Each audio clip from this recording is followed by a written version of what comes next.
नमस्कार दोस्तों कल हमने 2019 का जो सीटेट का पेपर फर्स्ट था उसकी सीडीपी की थी। आज हम 2019 के सीटेट की जो पेपर सेकंड है उसकी सीडीपी करेंगे, उसकी साइकोलॉजी हम प्रैक्टिस करेंगे। और अब आपको पता है कि आपके एग्जाम के बस बहुत गिने चुने दिन रहे हैं और इन दिनों के अंदर सबसे ज्यादा महत्वपूर्ण होता है प्रीवियस ईयर क्वेश्चन पेपर को सोल्व करना। इसलिए हम एक सीरीज चला रहे हैं कि 2020 से लेकर 2026 तक जितने भी सीटेट के एग्जाम हुए हैं उनकी साइकोलॉजी हम कवर कर लें जो प्रीवियस ईयर की है। तो आज हम 2019 का पेपर सेकंड है, पेपर 2 है, उसकी साइकोलॉजी करने जा रहे हैं।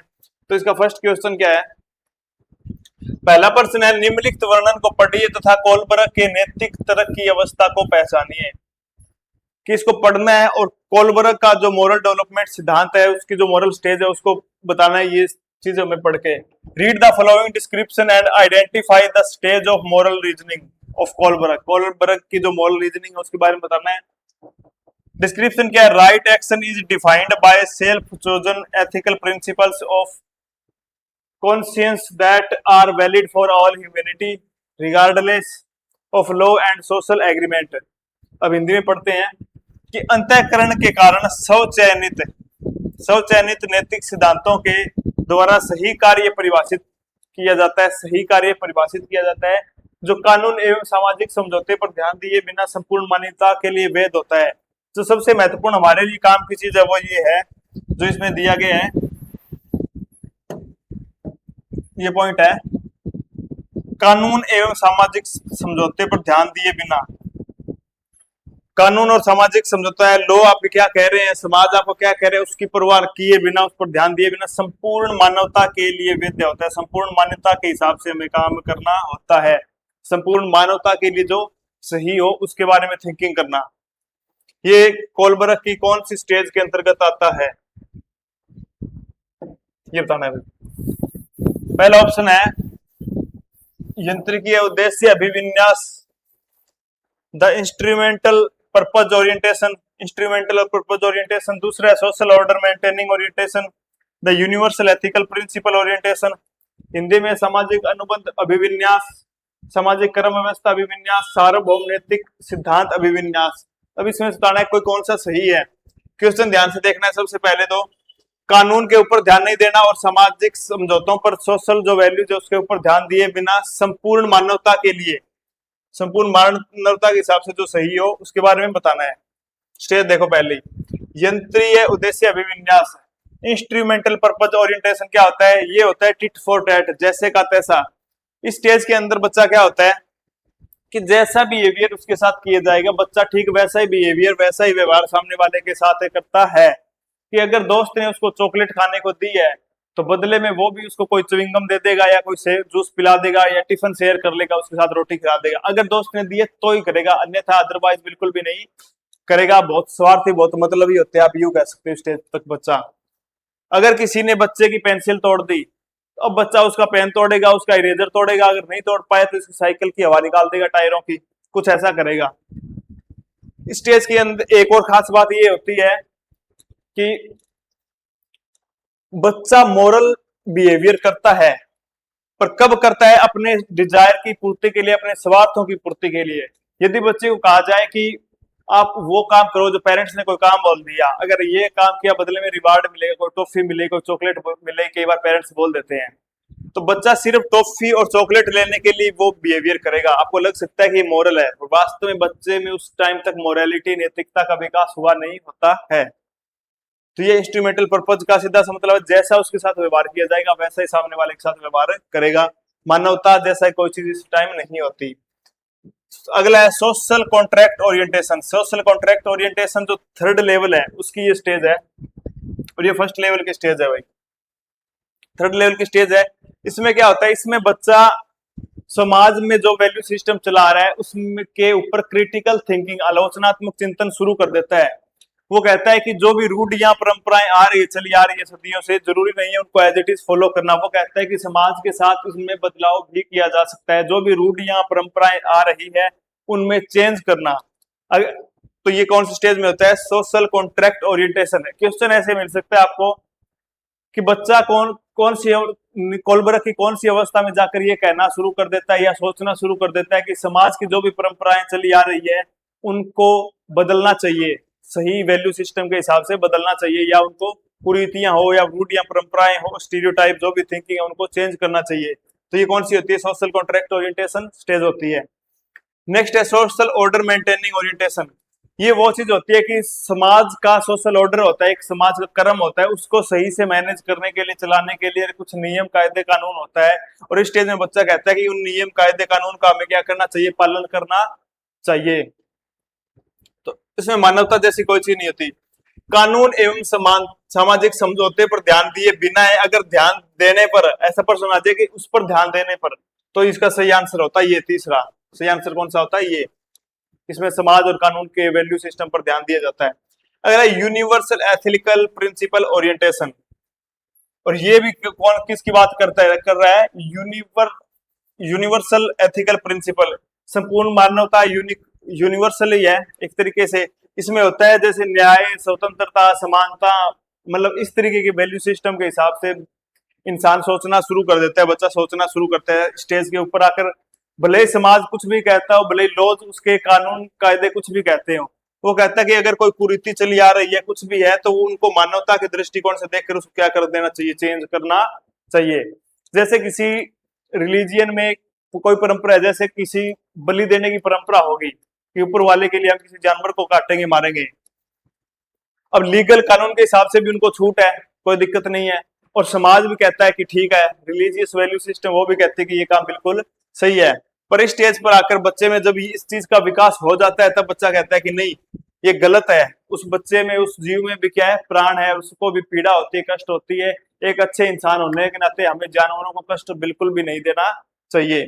तो अब इसमें क्या है? वो कानून और समाज दोनों के से आगे जा रहा है, उसको छोड़कर किसकी बात कर रहा है? संपूर्ण मानवता के लिए जो वेद है, संपूर्ण मानवता के लिए जो चीज सही है वो हो सकता है, या कोई ट्रिपल तलाक जैसे पीछे खत्म किया गया था, तो जो कम्युनिटी उनको फॉलो कर रही है वो भी मानती थी कि ठीक है, और कानून के हिसाब से भी वो क्या था?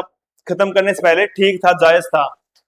पर इस स्टेज पर आकर बच्चा कहता है कि नहीं, भले ही आपका समाज कहता हो, भले कानून कहता हो, जो चीज गलत है वो गलत है। तो वो लोग उस चीज को पहले भी गलत बोलते थे कानून खत्म करने से पहले। तो इस तरह से क्या करना है कि जो संपूर्ण मानवता की बात की गई है वो यूनिवर्सल एथिकल प्रिंसिपल ओरिएंटेशन का सही आंसर होगा ये। तो अब ये क्लास लगाने का फायदा ये होता है कि आपको एक क्वेश्चन के अंदर चारों स्टेज की क्या होगी? आपकी रिवीजन होगी। और अगर आप सीधा पढ़ोगे तो क्या करोगे? रिवीजन नहीं होगी उस चीज की। तो क्लास लगाने का थोड़ा सा ये फायदा होता है। और जिन्होंने पहले अच्छी तैयारी नहीं की ठीक ठाक तरीके से, उनके लिए ये चीज क्या होती है? काफी ज्यादा महत्वपूर्ण हो जाती है। नेक्स्ट देखते हैं हम, निम्नलिखित में से कौन सा मूर्त क्रियात्मक अवस्था के प्रमुख कौशलों में से एक है? मूर्त क्रियात्मक अवस्था का बताना है। One of the major accomplishment of concrete operational stage, concrete operational stage का जो मेजर अकम्पलिशमेंट है वो बताना है। पहला है एनिमिस्टिक थिंकिंग, सजीववाद चिंतन है। दूसरा एबिलिटी टू कंजर्व, सुरक्षित रखने की योग्यता है, कंजर्व की, संरक्षण की। हाइपोथेटिक डिडक्टिव रीजनिंग, परिकल्पित निगमनात्मक तर्क है। सेकेंडरी सर्कुलर रिएक्शन, द्वितीयक वर्तुल प्रतिक्रियाएं। तो अब इसके अंदर हमें क्या करना है? कौन सी है? क्रियात्मक अवस्था बतानी है, मूर्त क्रियात्मक अवस्था बतानी है। कॉन्क्रीट ऑपरेशनल स्टेज, इस स्टेज का टाइम पीरियड कितना होता है? पहली जो होती है सेंसरी मोटर स्टेज, इसका होता है 0 से 2 वर्ष। प्री ऑपरेशनल का होता है 2 से 7 वर्ष। और ये कॉन्क्रीट ऑपरेशनल का होगा 7 से 12। फॉर्मल ऑपरेशन का होगा 12 से प्लस या 13 साल से ऊपर, ऐसे होता है। चारों स्टेज का ये टाइम पीरियड होता है। अब कॉन्क्रीट ऑपरेशनल स्टेज है थर्ड स्टेज, इसके बारे में बताना। टाइम पीरियड देखो 7 से 12 साल। अब टाइम पीरियड हमें पता होगा तो भी हम ऑप्शन देकर अंदाजा लगा सकते हैं कि क्या होगा क्या नहीं होगा। जैसे पहला एनिमिस्टिक थिंकिंग होती है, सजीववाद चिंतन। इसका मतलब क्या होता है? इस टाइम पर आकर इस अवस्था में बच्चा क्या होता है कि सजीव चीजों को, निर्जीव चीजों को सजीव समझता है, नॉन लिविंग को लिविंग समझता है। जैसे बच्चे के पास मान लीजिए खिलौना है, कोई गुड्डा है, कोई गुड़िया है, और अगर उसके हाथ से वो गिर जाए तो उसको, बच्चे को महसूस होता है कि अरे इसको दर्द हो रहा है। तो वो भी बच्चा कई बार उसको देखकर रोने भी लग जाएगा, इसको बेचारे को दर्द हो रहा है। तो ये चीज होती है सजीवात्मक चिंतन, कि निर्जीव चीजों को, नॉन लिविंग चीजों को लिविंग समझना, सजीव समझना। और ये होती है सेंसरी मोटर स्टेज, सॉरी दूसरी प्री ऑपरेशनल स्टेज के अंदर ये होता है। दूसरा होता है उसमें अहम केंद्रिता की अवस्था, इगोसेंट्रिक स्टेज। इगोसेंट्रिक स्टेज क्या होती है? इगोसेंट्रिक स्टेज वो होती है जिसके अंदर बच्चे को ये लगता है कि बच्चा सिर्फ अपने पर्सपेक्टिव से चीजें देखता है, दूसरे का नजरिया उसको भाड़ में क्या फर्क ही नहीं पड़ता, घंटा फर्क नहीं पड़ता बच्चे को। सामने कोई फोटो लगी हुई है तो बच्चा ये देखेगा कि उसमें जो चित्र है वो इंसान मुझे देख रहा है, मेरे साथ बातचीत कर रहा है। अगर कोई वीडियो चल रही है तो बच्चा सोचता है कि ये मेरे साथ ही बातचीत कर रहा है, मेरे सामने चीजें हो रही है, तो ऐसा लगता है उसको। आंख बंद कर लेगा और सोचेगा कि अब मुझे कोई भी नहीं देख रहा। ये होता है इगोसेंट्रिक स्टेज, ध्यान रखना। दूसरी है एबिलिटी टू कंजर्व, संरक्षण करने की योग्यता। कंजर्व, संरक्षण क्या चीज होती है? कंजर्व का मतलब होता है कि एक बर्तन है, उसके अंदर मान लीजिए यहां तक पानी आता, फिर एक बर्तन लिया हमने इतना बड़ा, इसको पूरा भर दिया। अब बच्चे से पूछेंगे कि कौन से गिलास में पानी जाता है, तो पहली होती है केंद्रण की स्टेज। पहली स्टेज कौन सी होती है? केंद्रण की स्टेज। केंद्रण की स्टेज में क्या होता है? इसमें बच्चा ये कहेगा कि इसमें पानी क्या है, ज्यादा है, क्योंकि ये लंबा दिख रहा है तो ज्यादा कहेगा। फिर होती है विकेंद्रण।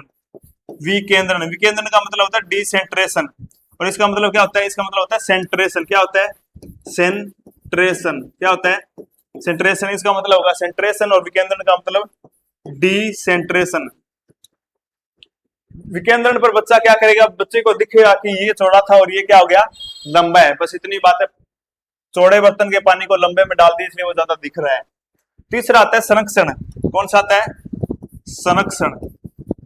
संरक्षण का मतलब होता है कंजर्वेशन, कंजर्व करना चीजों, कंजर्व, कंजर्वेशन नहीं, कंजर्व। ठीक है। संरक्षण का मतलब ये होगा कि संरक्षण का मतलब ये होता है कि चीजों को हमने बाहरी शेप बदल ली, बाहरी रंग रूप उसका आकार बदल दिया, पर जो भीतर जो चीज है वो क्या रहती है? हमेशा समान रहती है, उसमें कोई भी परिवर्तन नहीं आया। इसको बोलते हैं संरक्षण, कि भीतर की चीज में कोई भी परिवर्तन नहीं आया। ऐसे कई एग्जाम्पल देखने को मिलते हैं, जैसे क्या एक जगह बहुत सारे कॉइन्स पड़े हैं, टुकड़े पड़े हुए, उस कॉइन्स पड़े, सिक्के पड़े हैं ऐसे, फिर क्या किया? उन सिक्कों को यूं बिखेर दिया दूर दूर तक, पूरे कमरे में बिखेर दिया उन सिक्कों को, पूरे कमरे में बिखेर दिया सिक्कों को। जब सिक्कों को पूरे कमरे में बिखेर देंगे, जब सिक्कों को पूरे कमरे में बिखेर देंगे तो ये जो अवस्था होती है केंद्रण की, तो बच्चा कहेगा जो बिखरे हुए सिक्के ये ज्यादा है और ये क्या है, कम है। केंद्रण की स्टेज पर बच्चा ये कहेगा। विकेंद्रण पर बच्चा कहेगा कि नहीं, इकट्ठे थे बस उनको फैला दिया हमने। कंजर्वेशन की जो स्टेज होती है, कंजर्व की, संरक्षण की, उसमें बच्चा क्या कहेगा कि नहीं, फैला तो दिया पर मात्रा क्या है, समान है, सिक्के क्या है, उतने ही है, सिक्के क्या है, उतने ही है। और एग्जाम्पल होता है इसका, जैसे एक रोल है हमारे पास मिट्टी का, कले का, किसी भी तरीके का, और उसको हमने यू कर दिया। अब जो पहली स्टेज थी केंद्रण की, सेंट्रेशन की, उसके अंदर बच्चा क्या करेगा? उसके अंदर बच्चा ये कहेगा कि ये क्या है, ज्यादा है। इसके अंदर जो कले है, मिट्टी, वो है, वो क्या है, ज्यादा है।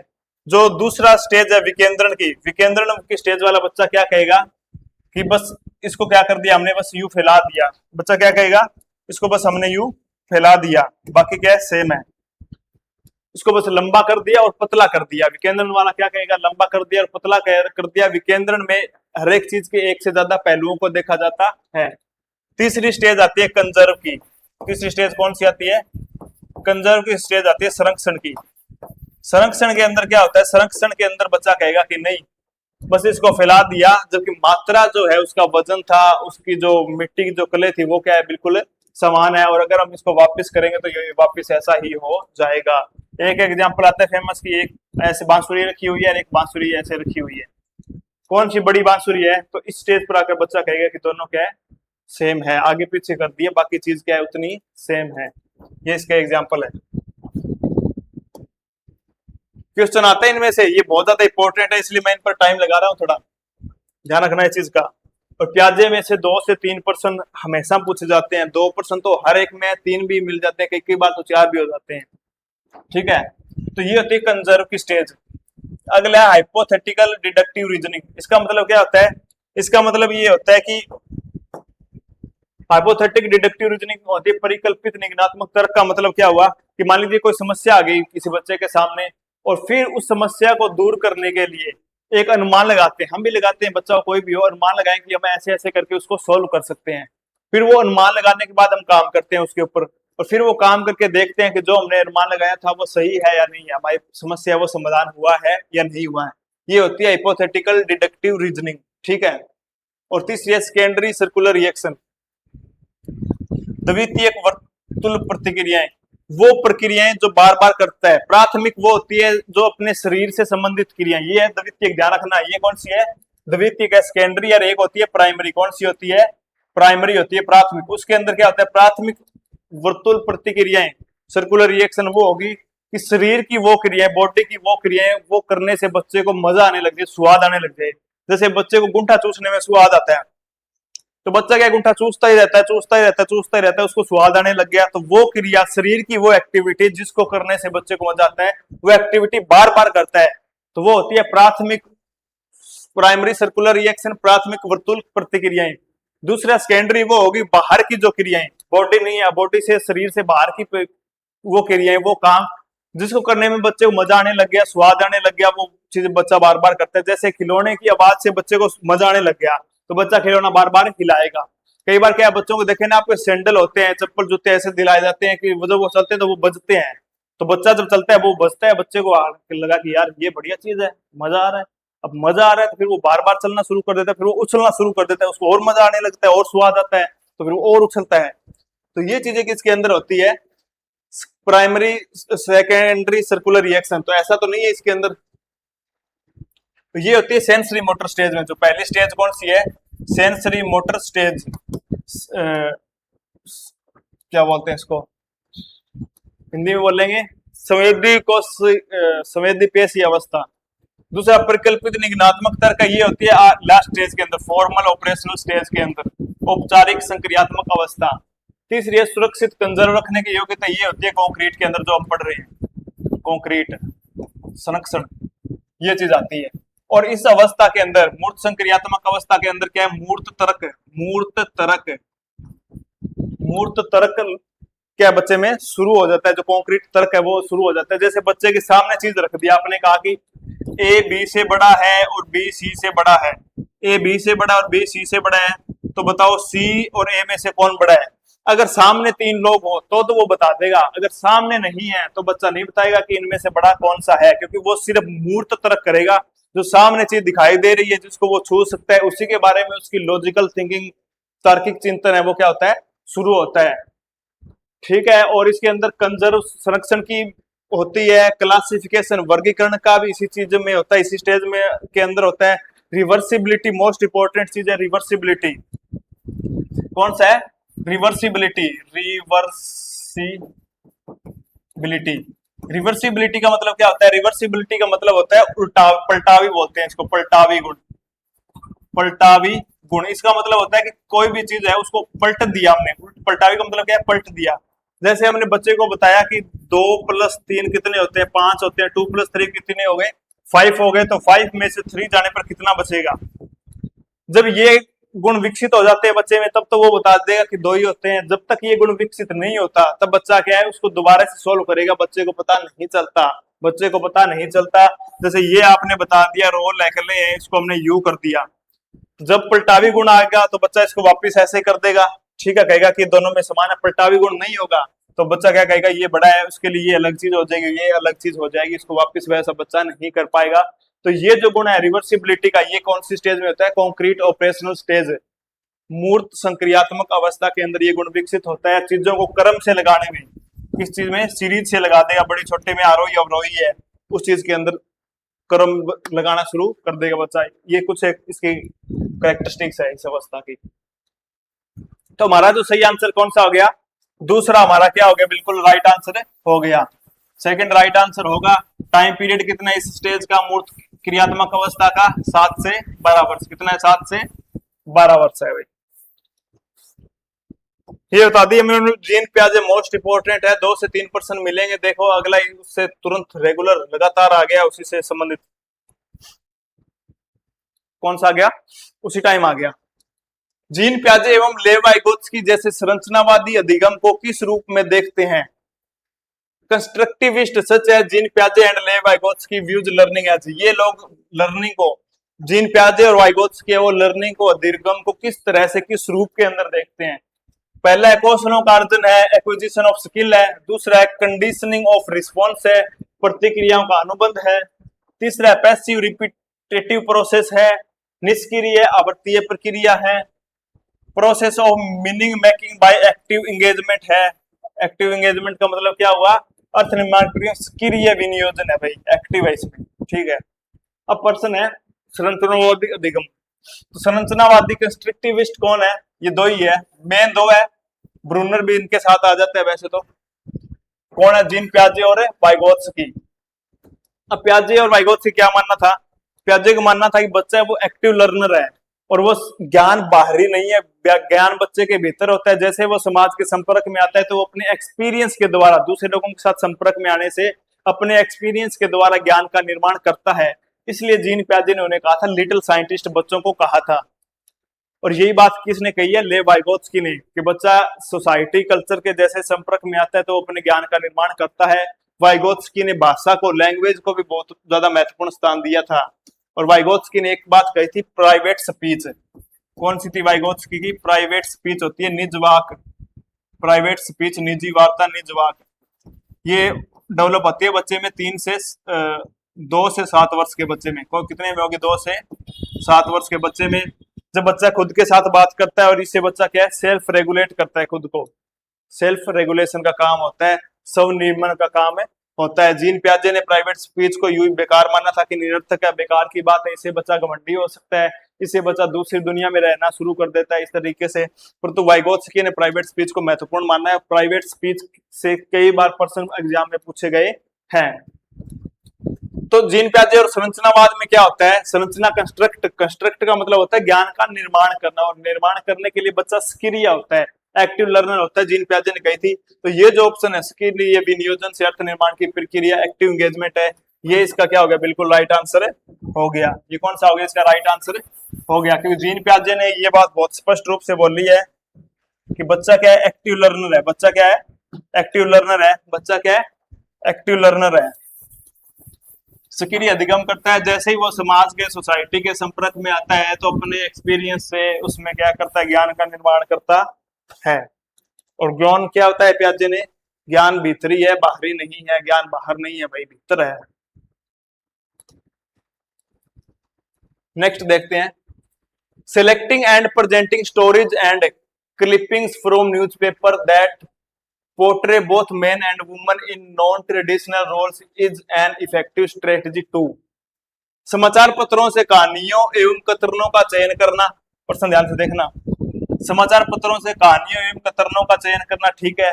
प्रस्तुत करना जो पुरुष एवं महिलाओं दोनों को, पुरुष एवं महिलाओं को गैर परंपरागत भूमिकाओं में चित्रित करते हैं।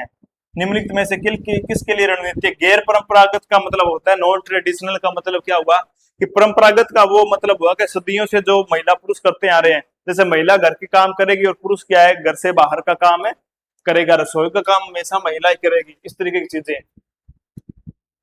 तो गैर परंपरागत भूमिकाओं में चित्रित करते हैं, मतलब जो परंपरा से चली आ रही ट्रेडिशनल चीज है उसको छोड़कर नॉन ट्रेडिशनल रूप से उनको दर्शाते हैं, न्यूज़पेपर और इस तरीके की चीजें। तो इससे क्या होता है, इसमें क्या दर्शाया गया, आदमी को रसोई में काम, खाना बनाते हुए दिखा दिया और महिला को बाहर ऑफिस में काम करते हुए दिखा दिया। निम्नलिखित में से किसके लिए एक प्रभावी रणनीति है भाई, किसके लिए एक प्रभावी रणनीति है।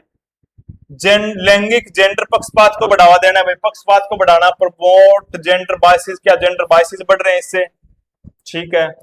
लैंगिक जेंडर स्थिरता को बढ़ाने के लिए, प्रमोट जेंडर कंसिस्टेंसी, कॉन्स्टेंसी, स्थिरता को, इनकरेज स्टीरियोटिपिकल जेंडर रोल्स, रूढ़िवादी लैंगिक जेंडर भूमिकाओं को प्रोत्साहन दिया जा रहा है, क्या इसमें इनकरेज कर रहे हैं उनको।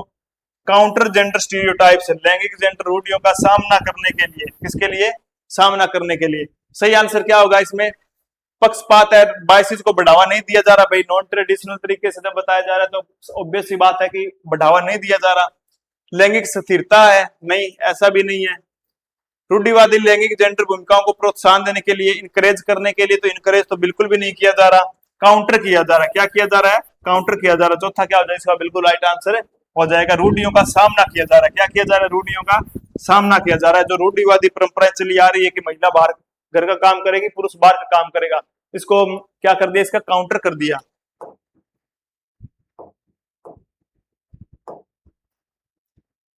नेक्स्ट है, निम्नलिखित में से कौन बच्चे के समाजीकरण में एक महत्वपूर्ण भूमिका अदा करते हैं। Which of the following play an important role in a child socialization, बच्चे के सोशलाइजेशन में एक इंपॉर्टेंट रोल कौन प्ले करता है, इंपॉर्टेंट रोल कौन प्ले करेगा बच्चे के समाजीकरण में? मीडिया करेगी क्या, विद्यालय करेगा क्या, परिवार, पास पड़ोस?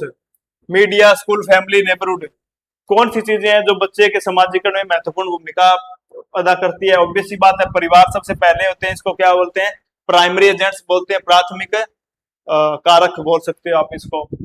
और परिवार पहला होता है, घर परिवार के लोग किसमें आएंगे, प्राइमरी एजेंट्स में से आते हैं। कई बार क्वेश्चन ये आता है, प्रश्न ये आ गया कि इनमें से प्राथमिक प्राइमरी एजेंट कौन सा है, या सेकेंडरी एजेंट कौन सा है, या थर्ड एजेंट कौन सा है, ये पूछ लेंगे।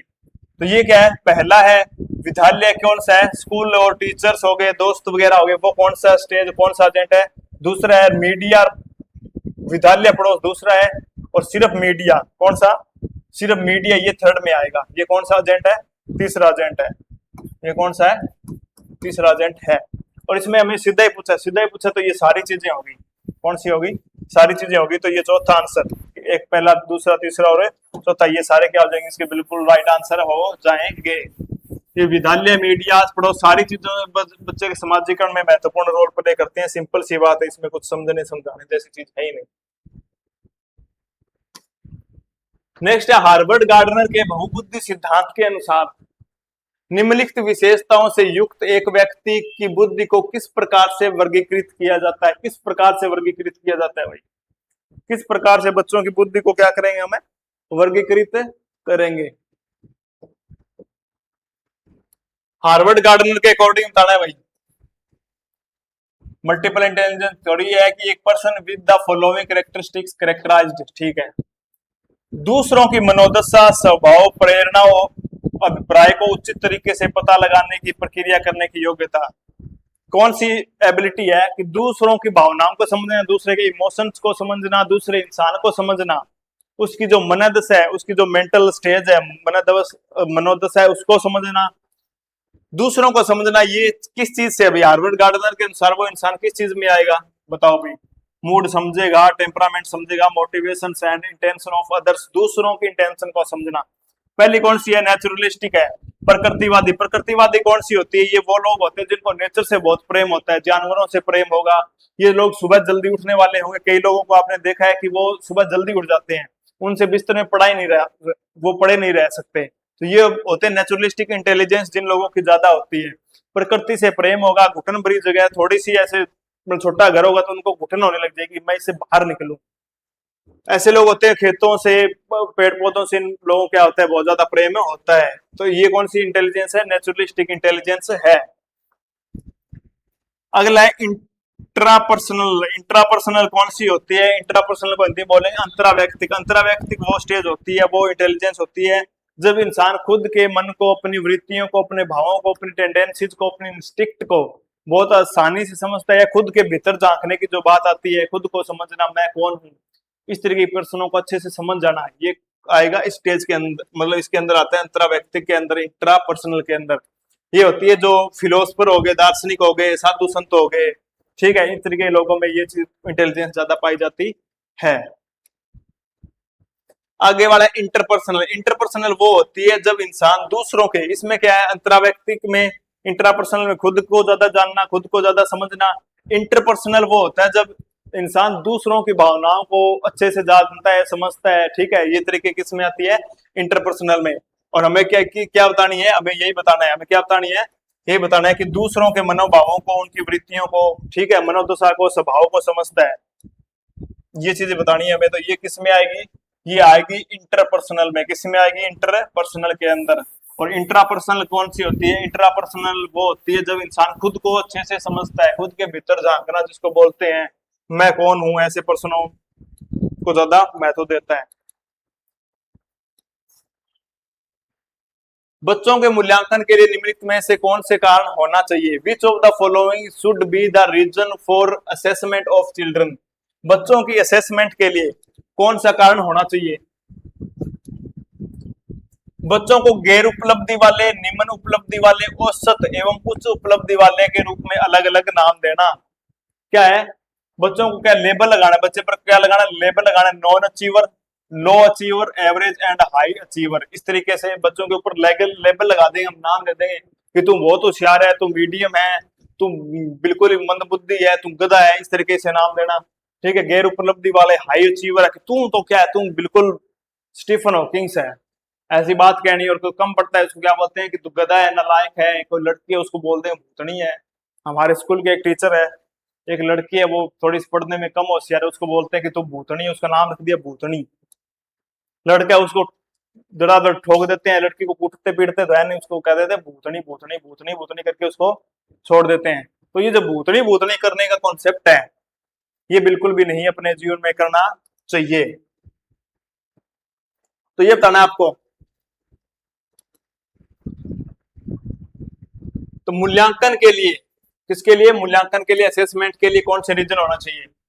पहला ऑप्शन है क्या ऐसे नाम देने चाहिए? तो ये तो बहुत ही गलत बात है भैया, ऐसे नाम तो बिल्कुल नहीं देने चाहिए। भूतनी बातनी तो बिल्कुल नहीं कहना चाहिए बच्चों को। भूतनी, भूतनी कोई बात होती है? भूतनी।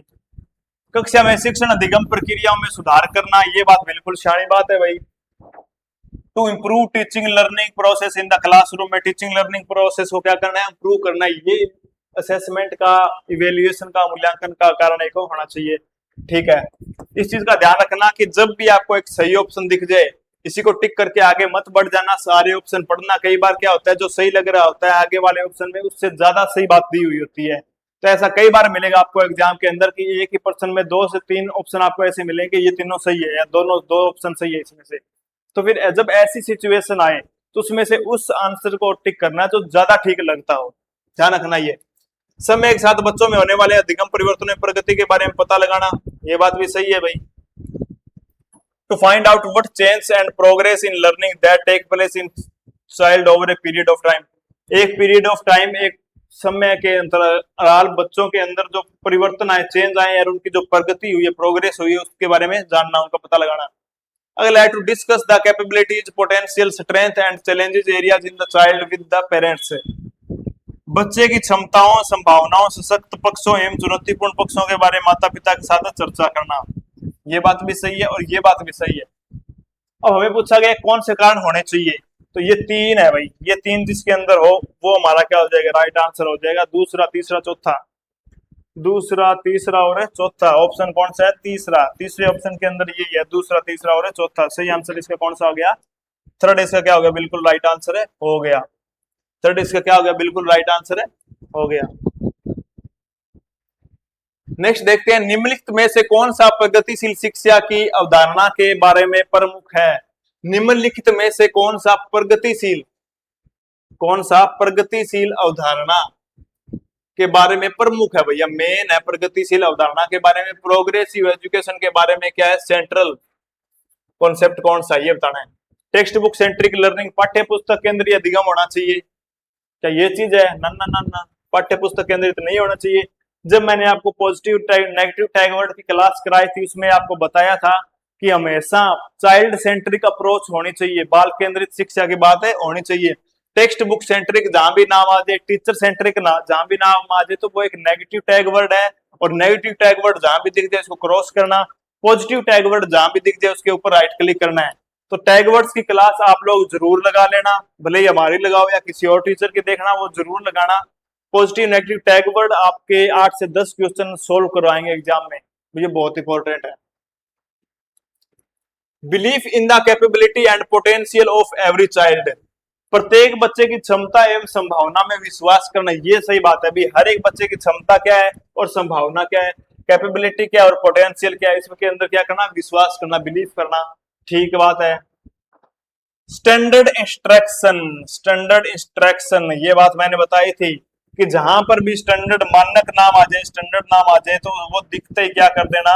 काटा मार देना। वो बात अपने आप में क्या होती है? गलत होती है। कोई भी स्टैंडर्ड सेट बच्चे के लिए कभी भी नहीं करना। मानक शब्द आए, मानकीकृत शब्द आए, उनको देखते क्या कर देना? उनके ऊपर क्रॉस लगा देना। वो बात क्या होती है? एकदम गलत होती है। Extrinsic motivation and uniform assessment parameter, बाह्य प्रेरणा एवं एक रूप मूल्यांकन मानदंड, ये भी अपने आप में क्या है? गलत बात है। एक्सट्रिंसिक मोटिवेशन, बाहरी मोटिवेशन आपको लिखाया था कि नेगेटिव टैग वर्ड है। पॉजिटिव टैग वर्ड होता है इंस्ट्रिक्शन, स्ट्रिक्ट मोटिवेशन, आंतरिक अभिप्रेरणा, जो भीतर से मोटिवेट हो बच्चा, वो ज्यादा महत्वपूर्ण चीज होती है। बाहरी मोटिवेशन गलत चीज होती है, जैसे पुरस्कार दे दिया, ठीक है, कोई इनाम वगैरह बढ़ा दे दिया, इस तरीके की चीजें, वो क्या होता है, नेगेटिव टैग वर्ड है।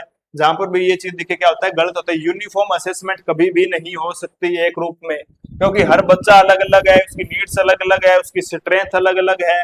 तो इसी तरीके से फिर हम बच्चे, सारे बच्चों का एक जैसा मूल्यांकन करें अपने आप में गलत बात है। तो ये भी क्या हो गया, गलत हो गया, ये भी गलत है, ये भी गलत। तो बच गया कौन सा अपना सेकंड है, इसका है बिल्कुल राइट आंसर, बच गया। सही आंसर कौन सा हो गया, सेकंड इसका बिल्कुल राइट आंसर हो गया। इस चीज का आपको हमेशा ही ध्यान रखना पड़ेगा कि पॉजिटिव नेगेटिव टैग वर्ड भी अगर आपने देख लिए तो फिर आपको क्या है, सिर्फ देखते ही क्रॉस कर देना और सही उसको कर देना। तो पॉजिटिव नेगेटिव टैग वर्ड की क्लास आप जरूर देखना, आपकी तैयारी में 4 चांद लगा देगी। अगर 5 चांद चाहिए तो 5 चांद लगा देगी जरूर, ये ध्यान रखना। विकास में व्यक्ति की विभिन्नता को समझने के लिए क्या महत्वपूर्ण है, to understand individual differences in development is it important. क्या चीज इंपॉर्टेंट है भाई, डेवलपमेंट में इंडिविजुअल डिफरेंस को समझना है। To look at the inherited characteristics that give each person to a special start in life. वंशागत विशेषताओं पर विचार करना जो प्रत्येक व्यक्ति को जीवन में विशेष शुरुआत देती है। किसके ऊपर शुरुआत विचार करना, वंशागत हेरिडिटी के ऊपर विचार करना। जबकि आपको पता क्या है कि वुडवर्थ नाम का एक मानस हुआ, एक आदमी हुआ वुडवर्थ नाम से। वुडवर्थ ने क्या कहा था, वुडवर्थ ने किया था कि जो डेवलपमेंट है वो क्या होती है, हेरिडिटी इनटू इन्वायरमेंट, अनुवांशिकता और वातावरण का क्या है, गुणनफल है। हेरिडिटी इन्वायरमेंट का क्या है, एक तरीके से गुणनफल है, दोनों एक दूसरे से के पूरक है, साथ साथ चलते हैं। आप ये नहीं कह सकते ये महत्वपूर्ण है ये महत्वपूर्ण है। जब आ जाए बात सिर्फ इनहेरिटेड अनुवांशिकता की आ जाए या सिर्फ इन्वायरमेंट की बात आ जाए तो वो ऑप्शन अपने आप में क्या होगा, गलत होगा। तो यहाँ सिर्फ वंशागत की बात की गई है तो ये बात क्या होगा, एकदम है गलत होगा। To look at the environmental factor at that affect individuals, केवल पर्यावरणीय कारकों पर विचार करना जो लोगों को प्रभावित करता है, ना ना ना ना ना, तो इसको करना ना इसको करना, केवल नहीं करना। क्योंकि जो विकास है वो वंश हेरिडिटी, वंशानुक्रम और वातावरण का क्या है, गुणनफल है। हेरिडिटी इनटू एनवायरनमेंट, ये बात किसने कही थी, वुडवर्थ ने कही थी। दोनों बातें होनी चाहिए। शरीर एवं दिमाग के परिपक्वन पर विचार करना कि ठीक ठाक सी बात है, शरीर दिमाग पर विचार कर सकते हैं, थोड़ा सा चलता है। वंशागत विशेषताओं के साथ साथ पर्यावरणीय कारकों एवं उनकी पारस्परिक क्रिया पर विचार करना, भाई ठीक है। हेरिडिटी पर भी बात कर ली और इन्वायरमेंटल फैक्टर के ऊपर भी हमने क्या कर ली, बात कर ली। कंसीडर करना है दोनों को, inherited characteristics as well as environmental factor, दोनों को। और क्या कहा था, हेरिडिटी इन्वायरमेंट दोनों की बात जहां पर भी आ जाए वो ऑप्शन अपना क्या हो जाए, बिल्कुल राइट आंसर है, हो जाएगा। तो इसका सही आंसर कौन सा होगा, इसका बिल्कुल राइट आंसर हो जाएगा चौथा। कौन सा हो जाएगा, चौथा, जिसके अंदर किसकी बात की गई है, इन्वायरमेंट की और हेरिडिटी की, दोनों की बात की गई है भाई। वंशानुक्रम एवं वातावरण दोनों की बात की गई है। नेक्स्ट देखते हैं, निम्नलिखित में से कौन सा विकास का सिद्धांत नहीं है, which of the following is not a principle of development. ये ध्यान रखना भाई, पहले के टाइम में 2019 की बात है तब ये ऐसे मार्क किया हुआ आता था, आजकल ऐसा देखने को आपको नहीं मिलेगा। इसलिए ध्यान से प्रश्न पढ़ना। कई बार क्या है, हम इस तरह की चीजें क्या है इग्नोर कर देते हैं, ठीक है। जैसे विकास अलग अलग गति से होता है, पहला हमने ऑप्शन देखा individual develop at different rates की बात बिल्कुल सही है, इसको टिक करके हमने कहा कि हमने सही कर दिया। ना ना ना, इतनी जल्दबाजी नहीं करनी, पहले ये ध्यान रखना है, नहीं है ये देख लेना। तो पहला ऑप्शन क्या है, individual develop at different level. हर एक आदमी की गति क्या है, अलग अलग लेवल होती है डेवलपमेंट की। किसी में जल्दी होती है डेवलपमेंट, किसी में लेट होती है, भले फिजिकल हो, मेंटल हो, इमोशनल है, अलग अलग गतियां होती है। एक साथ एक तरीके से कभी भी फिजिकल, मेंटल, सोशल डेवलपमेंट कभी किसी इंसान की नहीं होती। तो ये बात एकदम क्या है, बिल्कुल शानी बात की है इसने, सही बात है भाई। विकास तुलनात्मक रूप से क्रमिक होता है, डेवलपमेंट इज रिलेटिवली ऑर्डर, बिल्कुल सही बात है, क्रमिक होगा। पहले क्या होगी, शेषावस्था आएगी, इन्फेंसी चाइल्डहुड आएगा, फिर बाल्यावस्था आएगी, चाइल्डहुड स्टेज आएगा, फिर क्या किशोरावस्था, एडोलसेंस टाइम पीरियड होगा। यही सीरीज चलती है, यही ऑर्डर चलता है भाई। ऐसा नहीं हो सकता बच्चे में पहले किशोरावस्था एडोलसेंस आ गई और इन्फेंसी जो टाइम पीरियड है शेष अवस्था है वो बाद में आएगी। ऐसा ना भारत में होगा, ना अमेरिका में होगा, ना पाकिस्तान में होगा, ना तंजानिया में होगा, ना अफ्रीका में होगा, कहीं नहीं होगा दोस्तों, ध्यान रखना इस बात को।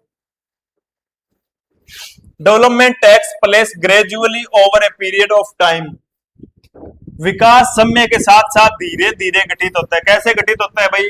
धीरे धीरे घटित होता है। स्लो स्लो क्या होता है? घटित होता है, ग्रेजुअली होता है। ये बात क्या है? बिल्कुल शानी बात है। ऐसा तो नहीं कि एक एकदम से सारा विकास हो जाएगा, एकदम से इंसान मैच्योर हो जाएगा, एकदम से मेंटल डेवलपमेंट हो जाएगा, ना ना ना, धीरे धीरे ग्रेजुअली चलता है। तो ये भी क्या है? शानी बात है। विकास की सटीक गति प्रकृति जन्म के समय से निर्धारित हो जाता है, ना ना ना, ये गलत बात है भाई। जन्म से कैसे निर्धारित होगी? या कि exact course and nature of development determined as that birth time of birth, कि जन्म से समय हमें ये पता चल जाए कि इसकी स्पीड ऐसी होगी, इसका नेचर ऐसे होगा बच्चे का, ना ना, ये बहुत गलत बात है। ये बिल्कुल शानी बात नहीं है। और जो शानी बात नहीं है वही हमें पूछे तो इसका राइट आंसर कौन सा हो जाएगा? चौथा इसका बिल्कुल राइट आंसर हो जाएगा। इसका राइट आंसर कौन सा होगा? चौथा होगा। कौन सा होगा? चौथा। बाकी सारी बातें ठीक है कि विकास है ग्रेजुअली होता है, धीरे धीरे होता है, उनकी स्पीड है वो अलग अलग होती है, ये भी बात बिल्कुल सही है। नेक्स्ट पर चलते हैं भाई।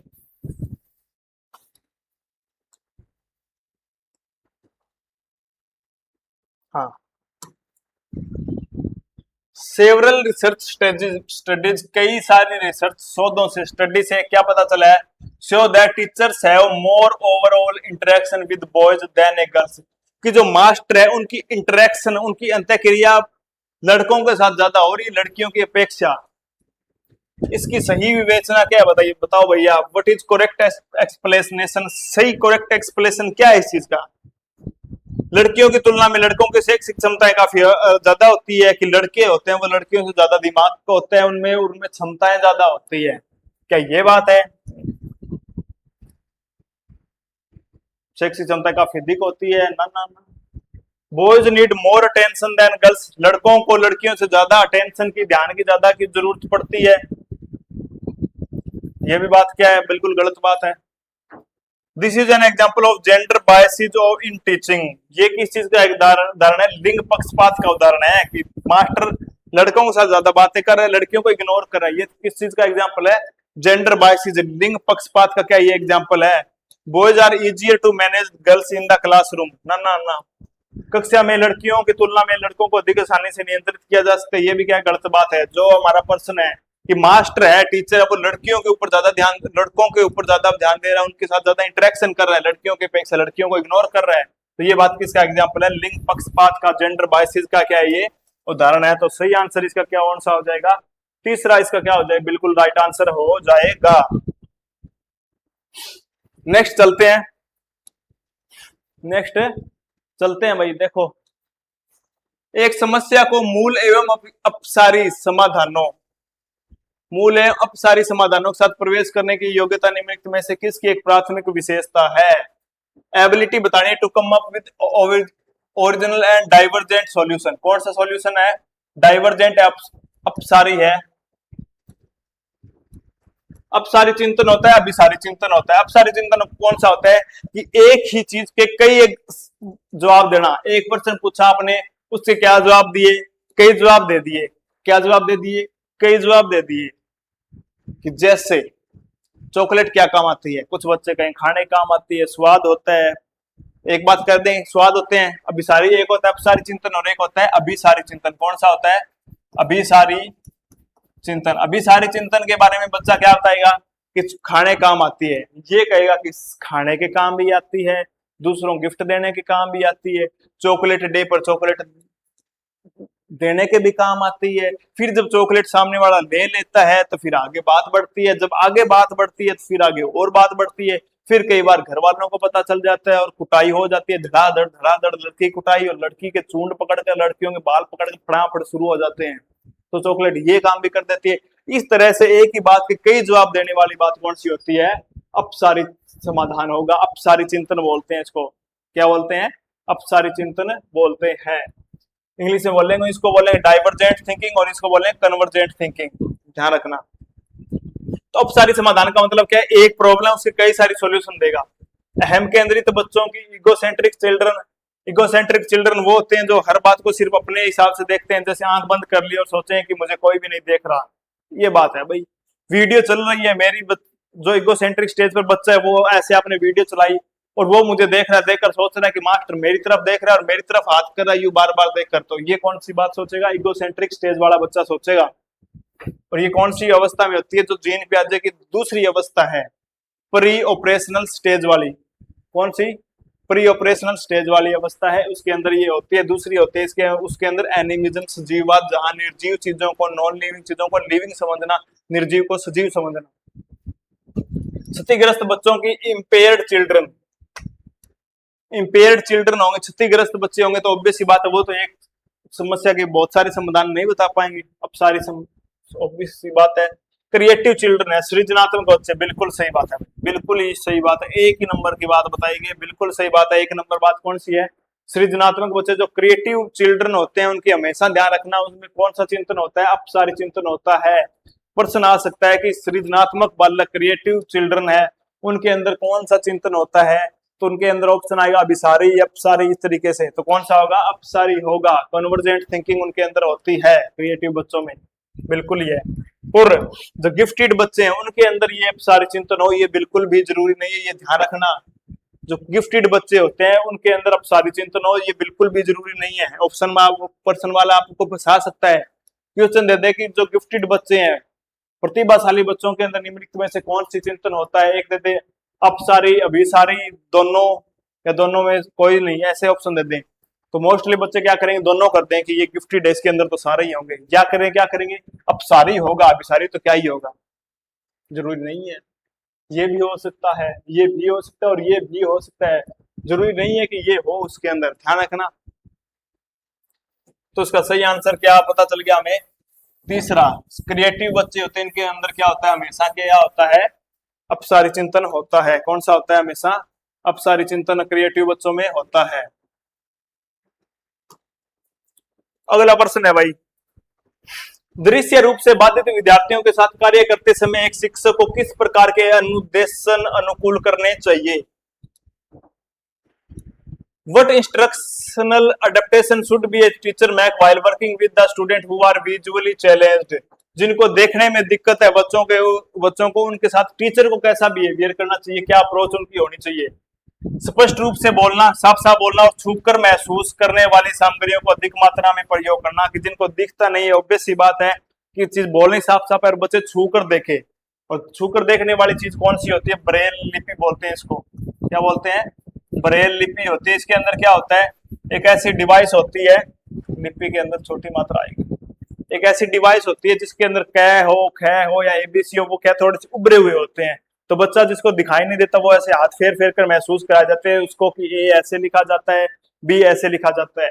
ये बात क्या एकदम है? ठीक है। नेक्स्ट देखते हैं, कई प्रकार के दृश्य प्रस्तुतियों को प्रयोग करना, कि बहुत सारी विजुअल चीजें ऐड करना। तो विजुअल चीजों का तो कोई तुक ही नहीं बनता, जब उसको दिख ही नहीं रहा तो वैरायटी ऑफ विजुअल प्रेजेंटेशन का कोई मतलब ही नहीं है। गलत बात है, बहुत मतलब बेतुक की बात करी है इसने, सियानी बात नहीं करी। स्वयं अभिविन्यास करना ताकि विद्यार्थी उसे ध्यान से देख सके। Orient her self that the student can watch her closely, student उसको वॉच हर क्लोजली। ये बात क्या है? बिल्कुल गलत है। विद्यार्थी उसको ध्यान से कैसे देखेगा जब उसको दिखाई नहीं दे रहा, देखने में तो दिक्कत है। तो ये ऑप्शन क्या हो गया? एकदम है गलत हो गया। अनेक प्रकार के लिखित कार्यों, विशेष रूप से वर्कशीटों पर ध्यान केंद्रित करना। Focus on a variety of written task specially worksheet.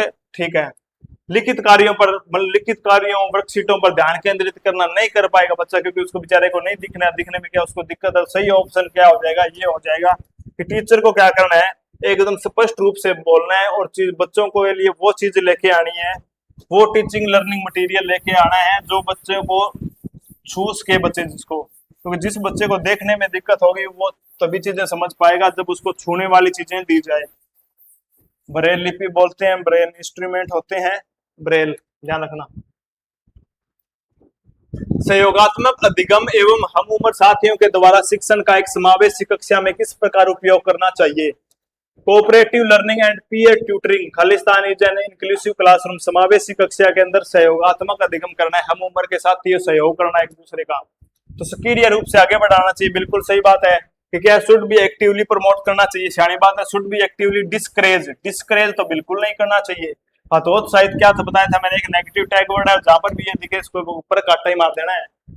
Should be occasionally used, should be not be used, कभी कभी प्रयोग करें, कभी कभी ये क्या बात है भाई, प्रयोग ही नहीं करें, ये तो बिल्कुल ही गलत बात होगी। तो सही हो क्या होगा, सक्रिय रूप से आगे बढ़ना चाहिए, एक्टिवली आगे बढ़ता रहे, एक्टिवली प्रमोट करे।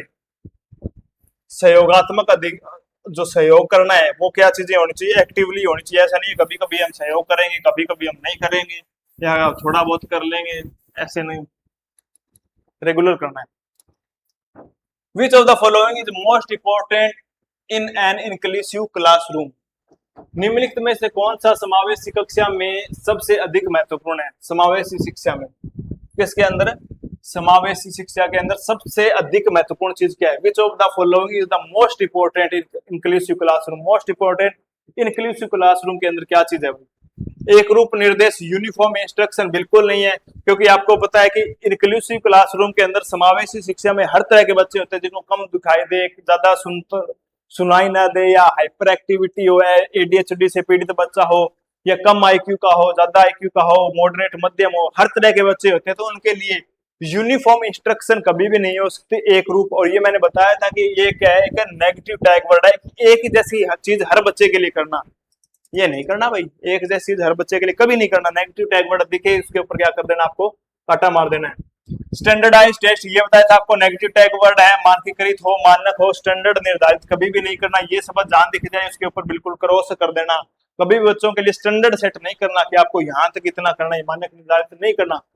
प्रतियोगी दिगम को बढ़ाना, promoting competitive learning, competitive learning को नहीं बढ़ाना, प्रतियोगिता जैसी चीज अच्छी नहीं होती पेडागोजी के अकॉर्डिंग। तो जहां पर भी ये दिखे उसके ऊपर काटा मार देना, ये भी क्या है, नेगेटिव टैग वर्ड है।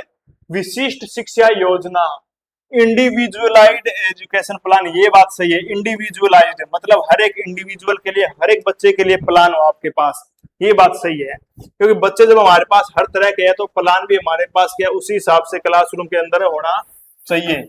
उस चीज में कोई फायदा नहीं है कि सारों बच्चों को एक साथ एक ही जैसा करने के लिए कहें, ये बात की अपने आप में नेगेटिव अप्रोच है भाई साहब, बहुत ही गलत बात है। Which of the following is the correctly matched pair of learn and their primary characteristics? अधिगमकर्ताओं एवं उनकी प्राथमिक विशेषताओं के मिलान युग्मों में से निम्नलिखित में से कौन सा सही है। सही बात बतानी है, अधिगमकर्ता एवं प्राथमिक विशेषताओं, learner and their primary characteristics. सर्वग्रस्त अधिगमकर्ता सर्वे सूचनाओं को समझ नहीं पाता, ठीक है। सर्वग्रस्त कौन सा होता है, जिनको सुनने में दिक्कत हो, हियरिंग इंपेयर्ड बच्चा है, can not comprehend visual information, क्या लिखा गया है, विजुअल। तो सुनने में जिसको दिक्कत होगी उसको देखने में दिक्कत थोड़ी होगी, देख तो वो सही सकता है। तो ये बात भी अपने क्या हो गई, गलत है कि सुनने में दिक्कत होगी तो कोई सुनने वाली बात हो, देख तो वो आराम से सकता है, ये ऑप्शन गलत हो गया। दूसरा, पठन अक्षमता अधिगमकर्ता धारा पर हुआ पढ़ने और लिखने में कमी है, ये बात कुछ समझ आती है कि जिनको पढ़ने में दिक्कत है बच्चों को, उनको धारा पर हुआ पढ़ने और लिखने में कमी हो सकती है, ये बात ठीक है। डिसलेक्सिया है, ध्यान रखना भाई, डिसलेक्सिया से क्वेश्चन हमेशा आता है। डिसलेक्सिया हो गया, डिसग्राफिया हो गया, डिस्प्रेक्सिया हो गया, ये दो तीन चीजें हैं। डिसग्राफिया बहुत बार पूछा गया है। डिसग्राफिया का मतलब होता है ग्राफ बनाना। ग्राफ कैसे बनाते हैं, हम लिखकर बनाते हैं। तो किस डिसग्राफिया किससे संबंधित है, लिखने से संबंधित है। पढ़ने और लिखने से बात, पढ़ने में दिक्कत किसको होती है, डिसलेक्सिक बच्चे को होती है। इसमें एक दिक्कत और भी होती है, बी को डी लिखता है, डी को बी लिखता है, एम को डब्ल्यू दिखता है, इसको ऐसे दिखती हैं चीजें, बी लिखा है इसको ऐसे उल्टा दिखता है। ये बच्चे कौन से, ये डिसलेक्सिक बच्चे हैं। ये बात कुछ हद तक ये बात ठीक है। सृजनात्मक अधिगमकर्ता अतिस्किलीय कार्य को पूरा करने में धीमा है। क्रिएटिव लर्निंग के बारे में क्या कहा गया, हाइपर एक्टिविटी स्लो इन कंप्लीटिंग वर्क, ये बात बिल्कुल गलत है। ये हाइपर एक्टिव वो होता है एडीएचडी बच्चे। अवधानात्मक कमी अधिगम करता है, एडीएचडी वाले हो गए भी, अटेंशन डेफिसिट लर्नर है। हाई अभिप्रेरणा, उच्च मोटिवेशन, हाई मोटिवेशन, ये बात गलत है, बिल्कुल भी नहीं है। Sustain attention for long period of time, और लंबे समय तक ध्यान रख सकते हैं, बिल्कुल भी नहीं रख पाते। ये ध्यान में तो सबसे ज्यादा दिक्कत होती है एडीएचडी वालों को, तो ये भी गलत बात होगी। तो सही आंसर इसका कौन सा हो गया, सेकंड इसका क्या हो गया, बिल्कुल राइट आंसर हो गया। अगला, निम्नलिखित में से कौन सा अधिगम के सार्थक सरलीकरण के रूप में परिणित नहीं होता।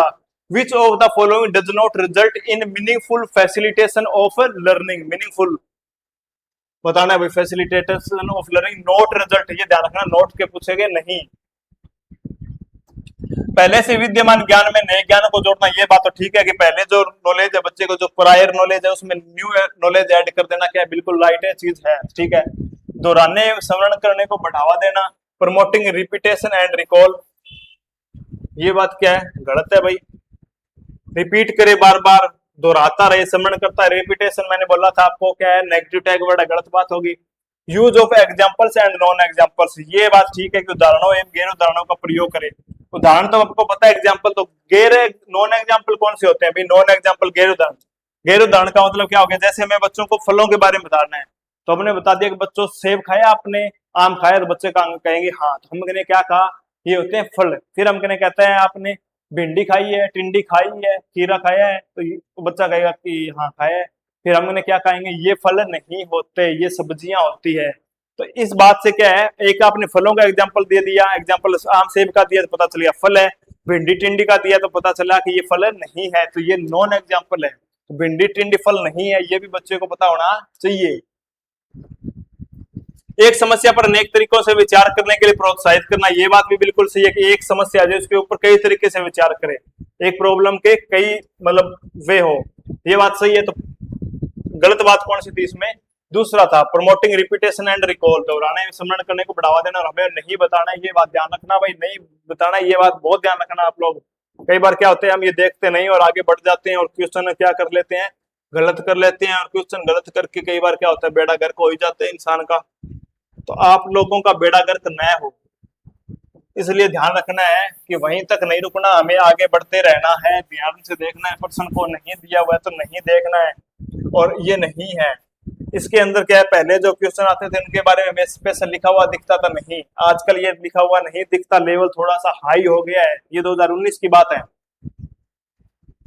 निम्नलिखित में से कौन सा संरचनात्मक परिवेश के साथ अनुकूल नहीं हो सकता, कंस्ट्रक्टिविस्ट इन्वायरमेंट के अंदर कौन सी चीज है वो नहीं सेट हो सकती। विद्यार्थियों को जटिल, सार्थक एवं समस्या आधारित गतिविधियों में लगे रहने के लिए लगातार अवसर प्रदान करना, क्या है कि जो स्टूडेंट है उनको क्या देना है, हमें अपॉर्चुनिटीज देनी है, इंगेज रखना है, complex, meaningful and problem based activities, जो कठिन हो, सही हो, सार्थक और समस्या समाधान गतिविधियों में रहने के लिए ज्यादा से ज्यादा हम अपॉर्चुनिटीज दें। तो ये बात तो सही है, ज्यादा से ज्यादा अपॉर्चुनिटीज देनी चाहिए बच्चे को, तो ये बात सही होगी, और हमें नहीं बताना है, ध्यान रखना। विद्यार्थी सहयोगात्मक तरीके से कार्य करते हैं और आपस में कार्य केंद्रित वार्ता में लगे रहने के लिए सहयोग दिया जाता है, बिल्कुल सही बात है, एक दूसरे का सहयोग करते हैं, बातें करके एक दूसरे क्या करते हैं, सहयोग करते हैं, तो ये बात क्या है, बिल्कुल सही बात है। शिक्षक प्रमुख प्रकरणों के संबंध में विद्यार्थियों के विचारों एवं अनुभवों को प्राप्त करते हैं, उनके वर्तमान ज्ञान की पुनर्संरचना या विस्तृत करने के लिए शिक्षण अधिगम की योजना बनाता है, एकदम बिल्कुल सही बात है। टीचर क्या करता है इसके अंदर, विद्यार्थियों के बारे में टीचर क्या करता है, स्टूडेंट के जो आइडियाज है, एक्सपीरियंस है, रिलेशनशिप है, उनके बारे में जो उनके जो की टॉपिक्स है, and plant teaching learning elaborate of restructure their current knowledge, जो उनका अब का जो नॉलेज है उनको क्या करता है, रिस्ट्रक्चर करता है, पुनर्संरचना करता है, योजना बनाता है, तो बिल्कुल सही बात है। तीनों बात अपने आप में सही है, तो इसका मतलब हो गया चौथी बात मिलेगी वो क्या मिलेगी, गड़बड़ ही मिलेगी। चौथी बात क्या मिलेगी, गड़बड़ मिलेगी। चौथी बात क्या है, अध्यापक विशिष्ट सत्रावसान मूल्यांकन रणनीतियों का लागू करते हैं तथा प्रतिक्रिया को बजाय प्रदर्शन पर फीडबैक देते हैं। ये देखो भाई साहब, ये बिल्कुल ही क्या है, एक एकदम गलत बात है, ये एक नंबर गलत बात है। कैसे है, एक चीज मैंने बताई थी, असेसमेंट करनी है, कब करनी है, teacher employ specific end of the term, कौन सी आ गई, एंड ऑफ द टर्म। ये बात करें जो टर्म होती है वो खत्म हो रही है, जो सत्र है वो खत्म होने के बाद एग्जाम लेना, वो क्या अपने आप में नेगेटिव टैग वर्ड है, मैंने बताया था। फॉर्मेटिव असेसमेंट है, निर्माणात्मक जो मूल्यांकन है, आकलन है, वो पॉजिटिव है, और जहां पर सुमुलेटिव असेसमेंट का जिक्र आ जाए कि सत्र खत्म होने के बाद, साल खत्म होने के बाद जो परीक्षा ली जाती है, ना तो उसे कमियों पता चलेगी, ना उसे कमियों का सुधार करने का, इंप्रूवमेंट के बारे में कुछ भी डिस्कशन नहीं होगा, सिर्फ उसमें ग्रेड बताई जाएगी, रिजल्ट बताया जाएगा कि आपने क्या कितना कुछ लिया है। तो अपने आप में क्या नेगेटिव टैग वर्ड है, नेगेटिव गलत बात है ये, तो ये क्या हो जाएगा, इसका बिल्कुल राइट आंसर हो जाएगा। चौथा आंसर क्या हो जाएगा, बिल्कुल ही तो सही आंसर इसका कौन सा हो जाएगा, चौथा सही आंसर होगा भाई।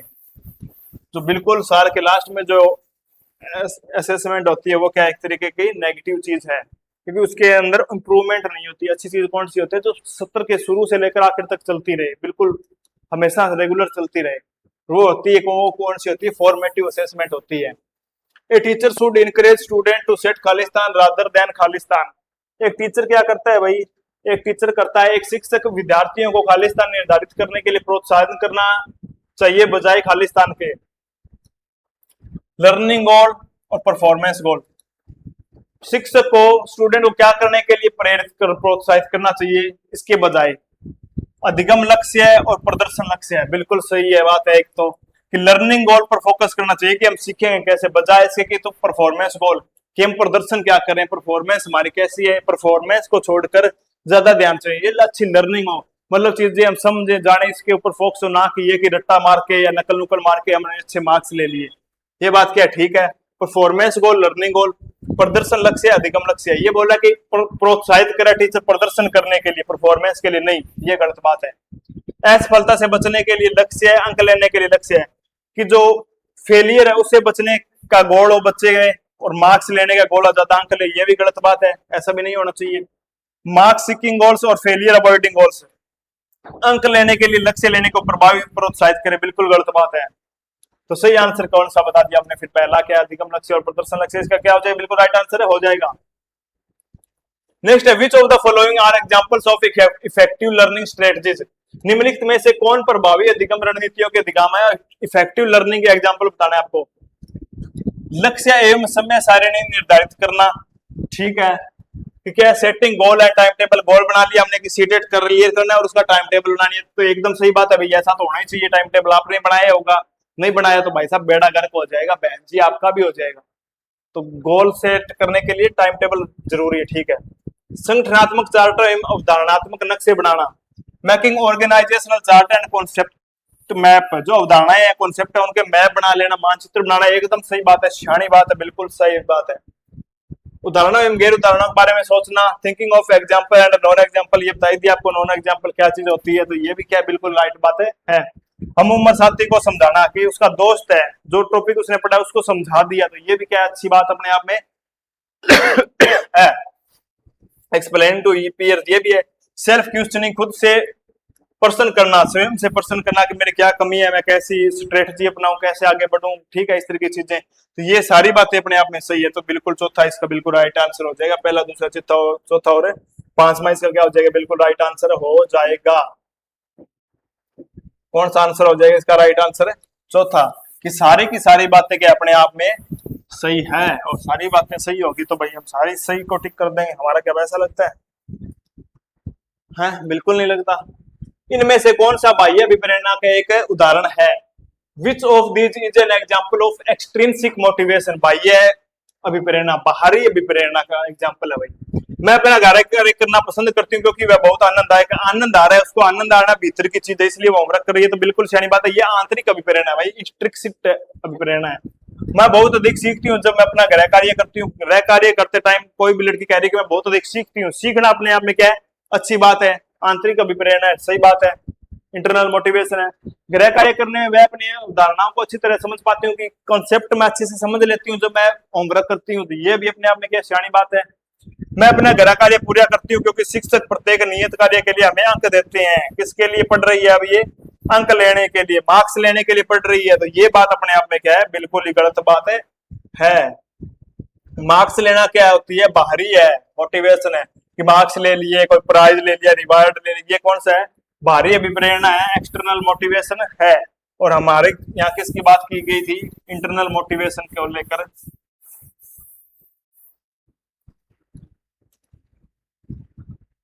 एक प्राथमिक कक्षा कक्ष के अंदर शिक्षक को क्या चाहिए भी, प्राइमरी इन्हें प्राइमरी क्लासरूम टीचर को क्या चाहिए प्राइमरी में, गिव ओनली एग्जांपल, क्या सिर्फ ही एग्जांपल दे, ना ना सिर्फ ही एग्जांपल दे, ये क्या बात है, ये तो बहुत बेकार की, मतलब बेतुकी की बात कर रही, बिल्कुल सियानी बात नहीं है।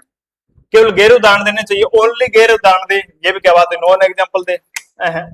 Give both examples and non examples, example भी दे और नॉन एग्जांपल भी दे, ये सही बात है भाई। अगला देखते हैं, उदाहरण या गैर उदाहरण दोनों नहीं देने चाहिए, ये कह रहे दोनों ही ना दे, ये तो बहुत ही खराब बात है, ये तो क्या है, बिल्कुल ही खराब बात है। सही आंसर फिर इसका कौन सा हो जाएगा, तीसरा इसका क्या हो जाएगा, बिल्कुल ही राइट आंसर हो जाएगा।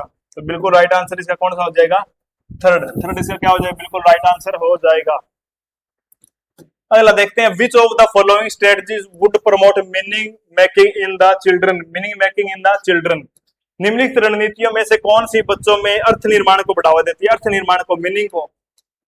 Exploration and discussion, exploration and discussion मतलब एक्सप्लोर करना, चीजों को अन्वेषण करना और परिचर्चा करना। डिस्कशन करना क्या है, बिल्कुल राइट बात है। ये किस पर्सन क्या पूछा है, अर्थ निर्माण को बढ़ावा देगी, ये क्या है, बिल्कुल सही बात है। आगे भी देखते हैं, सीधा आगे नहीं बढ़ना।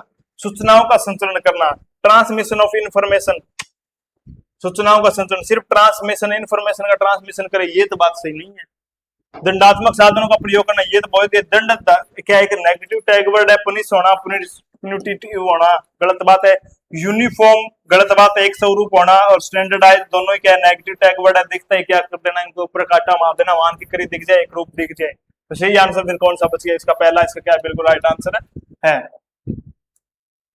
नेक्स्ट है children's error and misconception, children's error and misconception, बच्चों की गलतियां एवं भ्रांत धारणाएं खालिस्तान क्या चीज होती है भाई, कई बार पढ़ चुके हैं हम। शिक्षण अधिगम प्रक्रिया में एक महत्वपूर्ण कदम है क्या, are significant step in the learning teaching learning process. ठीक है भाई, अधिगम प्रक्रिया एक महत्वपूर्ण कदम है, ये बात कुछ हद तक ठीक है। शिक्षण अधिगम प्रक्रिया एक रुकावट है, विघ्न है, ना ना ना ना, विघ्न नहीं है भैया, जो गलत है वो ऑब्स्टेकल बिल्कुल नहीं है लर्निंग में, ना हिंड्रेंस है। तो ये तो ऑप्शन क्या हो गया, गलत है। शिक्षण अधिगम प्रक्रिया में अनदेखी करनी चाहिए, जो गलती आ रही है इसको इग्नोर ही कर देखे, अनदेखी करे, ये भी गलत बात होगी। सूचित करती है कि बच्चों की क्षमताएं वयस्कों की तुलना में बहुत निम्न स्तर की होती है, गलतियां ये बताती है कि जो बच्चों में क्षमताएं होती है वो एबिलिटी कम होती है, लो लेवल की होती है, और बड़ों में ज्यादा लेवल की होती है, गलत बात है। तो पहला ऑप्शन इसका क्या बिल्कुल राइट आंसर है। ध्यान रखा, गलतियां नाम आए, एरर्स नाम जहां भी आए, अपने आप में क्या ये पॉजिटिव टैग वर्ड्स है। गलतियां अच्छी होती है, गलती करना अच्छी बात है, गलती करने से ही लर्निंग अच्छी बेहतर होती है। गलतियां हमें बताती है कि हमें कहाँ हम गलती करें, कहाँ चीज हमें समझ नहीं आई, फिर गलती दूर करेंगे तो लर्निंग हमारी बेहतर होगी। इसलिए एरर्स जहां दिखे, गलतियां नाम दिखे, उनको नेगेटिव मत मान लेना, वो अपने आप में पॉजिटिव चीज है, ध्यान रखना इस चीज का। गलतियां अपने आप में क्या है, पॉजिटिव चीज है। गलतियां करना बढ़िया बात है, गलतियां करके इंसान सीखता है। जब तक गलतियां नहीं करेगा तो नहीं सीखता, जब तक उसके टाट में नहीं पड़ती, सिर में नहीं पड़ती, तब तक इंसान नहीं सीखता। टाट में पड़ते ही, सिर में पड़ते ही एकदम इंसान सीख जाता है चीजें। ठीक है भाई, अगला देखते हैं। In the constructivist frame child is viewed as, संरचनात्मक ढांचे में बच्चे को किस रूप में देखा जाता है। संरचनात्मक ढांचे में, कंस्ट्रक्टिविस्ट फ्रेम के अंदर बच्चे को हम कैसे देखेंगे, लघु वयस्क के रूप में, जो सभी पक्षों जैसे आकार, संज्ञान, संवेग में वयस्क से तुलना में कम है। ये क्या बात हुई भाई, जो अडल्ट है उससे क्या लेस देन की बात कर रहा है। Aspect of size, cognition, emotion, ये देखेंगे हम संरचनात्मक में। ज्ञान के निर्माण करने के हम ये देखेंगे बच्चा है वो बड़ों से कम समझदार है, या वो उसमें इमोशन कम है, साइज क्या बिल्कुल मजा नहीं है सुन के, एकदम बेकार बात है।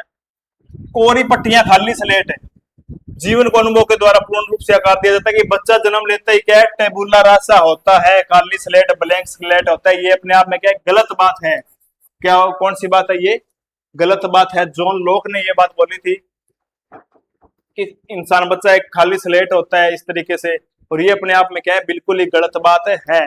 बहुत सारी बातें रिसर्च इन्होंने बताया कि खाली स्लेट नहीं होता बच्चा, जब माँ के पेट में होता है तब भी बहुत सारी चीजें वो अपने भीतर सीख के आ जाता है, अपनी शारीरिक क्रियाएं करना, बहुत सारी वृत्तियां, बहुत सारे इमोशन उसके साथ अपने आप जुड़े होते हैं। खाली स्लेट नहीं होता बच्चा।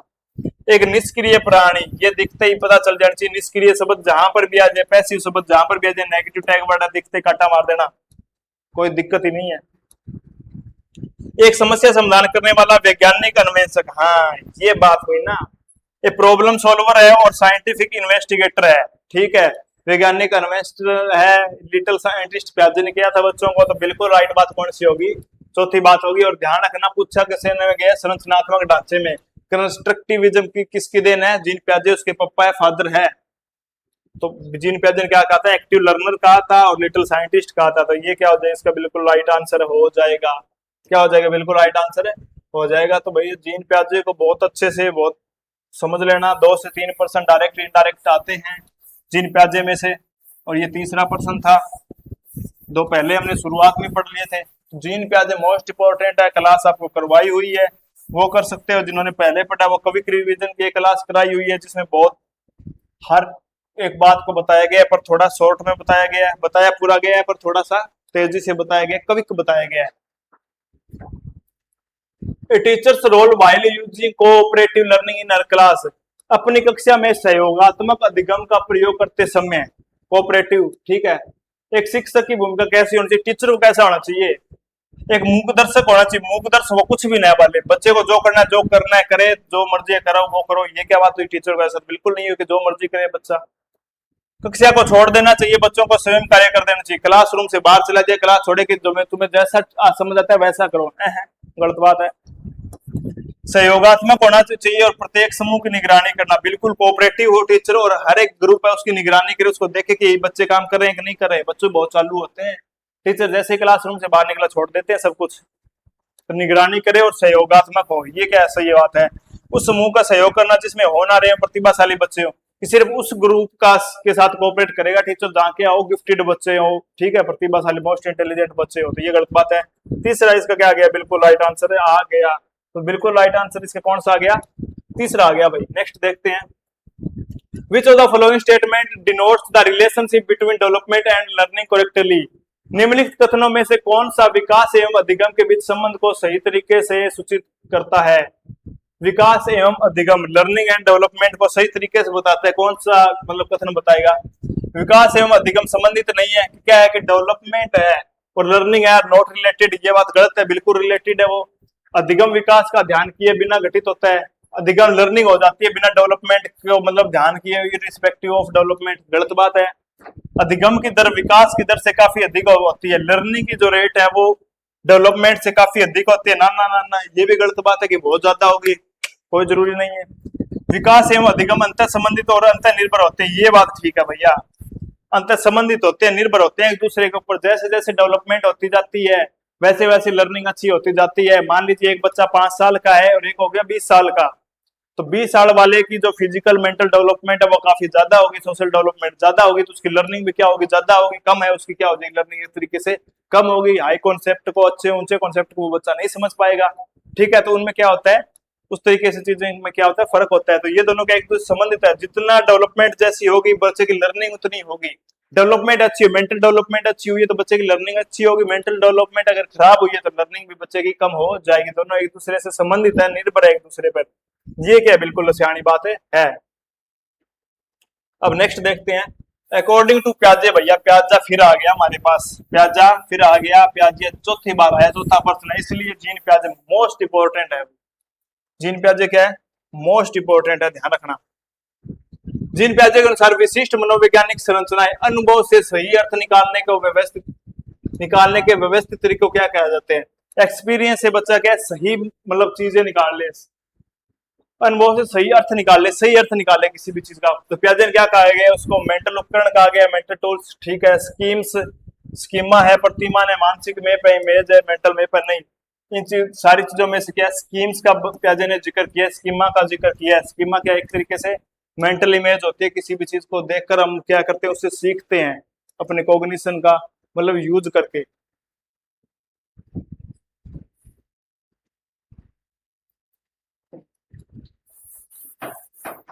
क्वेश्चन आ जाए कि एक बच्चा है उड़ती हुई जहाज को देखकर कहता है कि ये पक्षी है, निम्नलिखित में से किससे संबंधित है। वो किस चीज का एग्जाम्पल है, स्कीमा का एग्जाम्पल है। स्कीमा का मतलब होता है कि बच्चे ने देख लिया कि 4 पैर और 1 पूंछ वाला जानवर को गाय कहते हैं, तो वो नेक्स्ट टाइम गधे को भी क्या बोल देगा, गाय बोल देगा। ये चीजें इस तरह एग्जाम्पल आते हैं कई बार। नेक्स्ट है, एक उचित पर्सन सुझाव के द्वारा बच्चे की समझ को उस बिंदु से बहुत आगे ले जाता है जिस पर वह अकेले पहुंच सकती थी।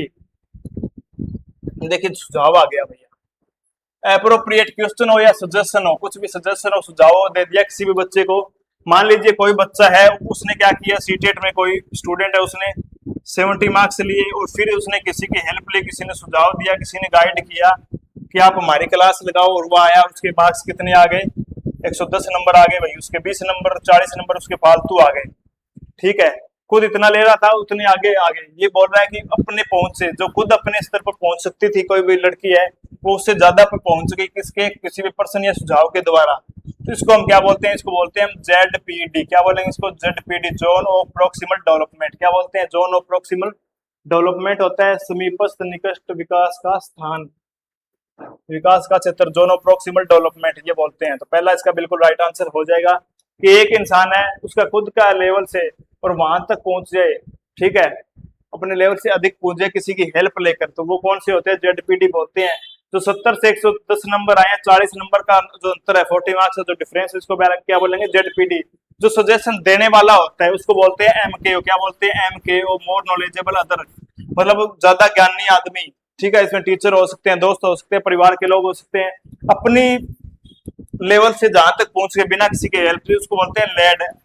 Languages, level of actual development, ये क्या है, लेवल ऑफ एक्चुअल डेवलपमेंट, कि बिना किसी की हेल्प से जहां तक पहुंचे उसको बोलते हैं लेवल ऑफ एक्चुअल डेवलपमेंट। किसी की हेल्प से जहां तक पहुंच जाए उसको बोलते हैं level of potential development, level of potential development, LPD। Person ये आ जाए कि एक बच्चा है, वो सीटेट में अपनी पढ़ाई करके उसने 90 नंबर लिए और फिर किसी की हेल्प लेकर, टीचर की कोचिंग की हेल्प लेकर उसने 130 नंबर ले लिए। तो ये निम्नलिखित में से किसका एग्जांपल है, 130 नंबर क्या चीज है, 130 नंबर है LPD, level of potential development है, ठीक है। और ये पूछ ले कि इनमें जो डिफरेंस है 40 मार्क्स का, ये क्या चीज है, डिफरेंस क्या होता है, ZPD। डिफरेंस क्या होता है, ZPD। और जिसने हेल्प की, टीचर की सहायता से पहुंचा, तो टीचर क्या चीज है, टीचर है MKO।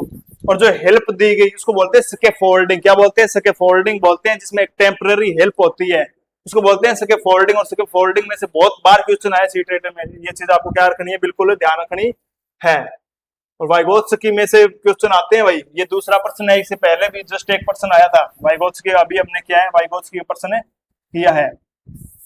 वाइगोत्स्की सिद्धांत में क्या चीजें हैं, 3-4 चीजें जो मैंने आपको बता दी, MKO है, लेड है, LPD है, LAD है, ठीक है। लेवाइगोत्स्की के अनुसार, अकॉर्डिंग टू लेवाइगोत्स्की, आधारभूत मानसिक क्षमताओं को मुख्य रूप से किसके द्वारा उच्चतर मानसिक प्रतिक्रियाओं में बदला जाता है।